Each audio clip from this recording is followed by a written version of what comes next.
আজ আমরা আলোচনা করব কোরবানির পশুর গোশত কিভাবে বন্টন করতে হবে, কয় ভাগে ভাগ করতে হবে সে বিষয়ে।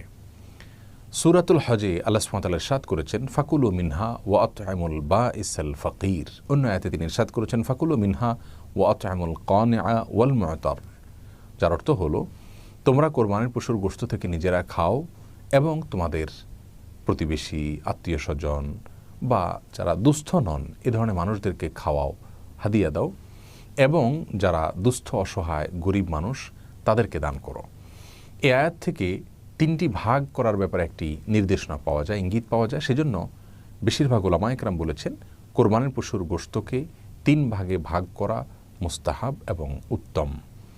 যারা এক ভাগ নিজের জন্য রাখবেন, আরেক ভাগ প্রতিবেশী, বন্ধুবান্ধব, আত্মীয় স্বজন তাদেরকে খাওয়াবেন, আরেক ভাগ গরিব এবং অভাবী মানুষদেরকে দিবেন।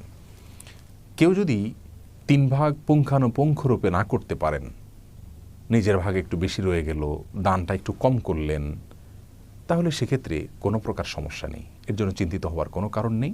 কারণ পুঙ্খানুপুঙ্খরূপে তিন ভাগে ভাগ করাটা কোনো আবশ্যক বিষয় নয়। আপনি অনুমান করে তিন ভাগে ভাগ করতে পারেন, অথবা দুই ভাগেও ভাগ করতে পারেন, অথবা ভাগ নাও করতে পারেন, কিছু দিলেন আর বেশিরভাগ রেখে দিলেন, বা বেশিরভাগ দিয়ে দিলেন সামান্য কিছু রেখে দিলেন, সেই স্বাধীনতাও আপনার রয়েছে। যার কারণে